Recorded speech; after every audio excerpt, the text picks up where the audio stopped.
because you missed either day 1 or day 2 of parliamentary procedure. Under the first day, which was Monday, December 7th, we also watched part of a video demonstrating what proper parliamentary procedure looked like. In Schoology, 12/7 through 23, we have a Parli Pro folder.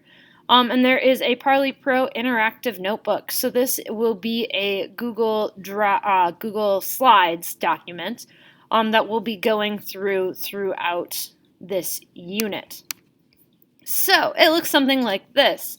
Parliamentary procedure. You don't have to put your name and period. If you want to, you can. I don't really care. Then we've got the table of contents.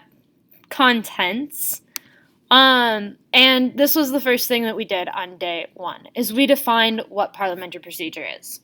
And these were all dragged off to the side, and we pulled them to where they belong.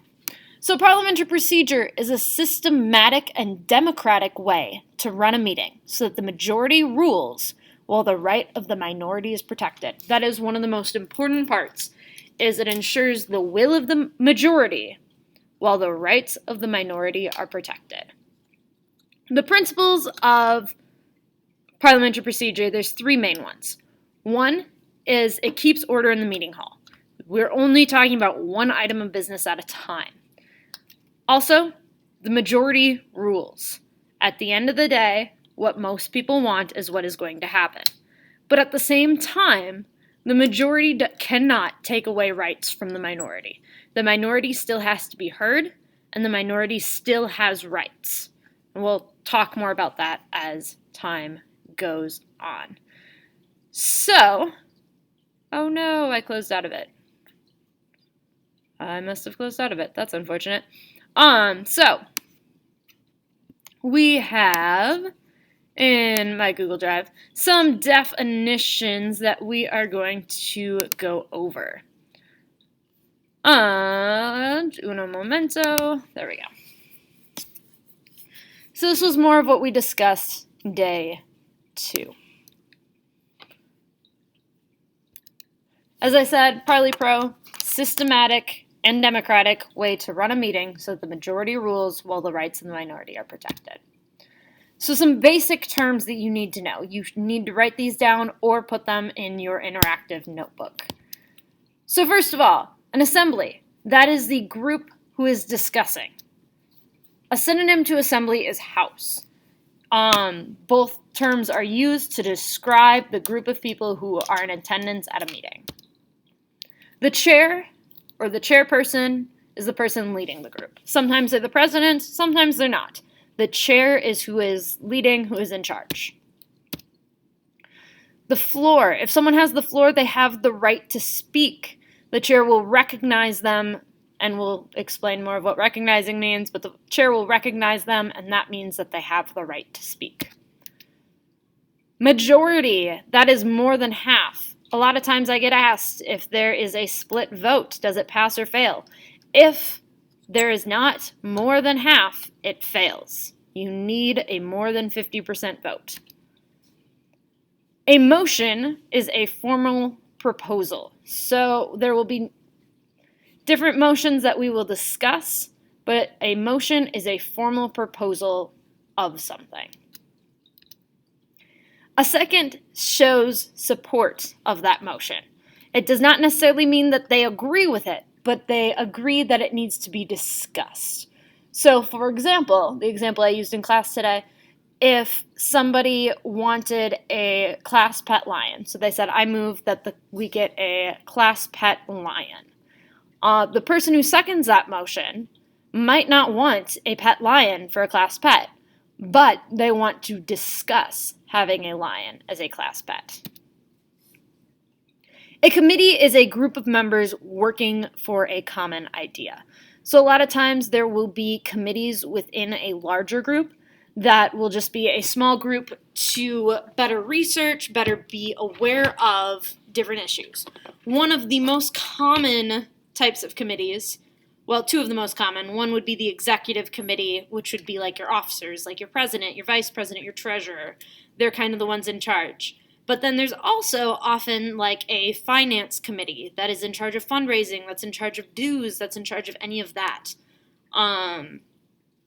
They can better research items. They are just more aware of what is going on than the general populace. Sometimes they come forward with recommendations. Sometimes they are given the power to act. It all kind of depends. So you might have a committee that is in charge of the class pet, and their job might be to research what the best class pet is and then come back and report that. And then they can have a recommendation. The assembly can choose to follow the recommendation or not choose to follow the recommendation. On the flip side, you could have a committee that's in charge of the class pets, and they have the power to act, meaning that they could go forward and get a class pet if so desired. It all depends on what you want that committee to be able to do. A quorum is the number of people who must be present to conduct business. And this varies from group to group. They'll specify. I've seen anything from majority to membership. I've seen whoever shows up with previous notice given. I have seen like I know my church used to always be a certain percentage of the weekly attendance, because if they went on membership, there would be people like there'd be college students who don't come to church anymore because they're off in college, or whatever it may be, so they go off weekly attendance. So some basic terms. Continue. Debates. We've talked about debate a lot. It's formal discussion. There's positives, there's negatives. It's what is being discussed. Germane. Germane means that it's related to the motion. So for example, if someone moves to have a class pet as a lion, and somebody starts talking about having a guinea pig as a class pet, unless it relates to the lion, it's not germane. Or if they start talking about sunflowers, like whatever they talk about, it has to be related to that motion that you are discussing in that moment. In order means appropriate or correct. So if someone is out of order, it means they broke a rule. If they're in order, they're following all the rules, they're doing what is allowed. Recognition. So I had mentioned earlier getting recognition from the chair. So it is when they are given permission from the chair to speak. The chair is that ruling force. They are in charge of making sure everyone stays in order. They are in charge of making sure everyone's voices are heard. And because of that, everyone has to follow the direction of the chair. If they are not recognized by the chair and they speak, they are out of order. The chair is kind of that ruling force, is in charge of everything. Voting. So voting will decide the course of action. Something will go to a vote. You vote yes or no, whether or not you agree on it. And that decides what you do. Adjournment. If someone moves to adjourn, or if meeting stands adjourned, it means the meeting's over. Amend. To amend something is to change it, and we'll dive more into amending at a future time. Ooh, and that ends it. So, the next video is going to talk about debates.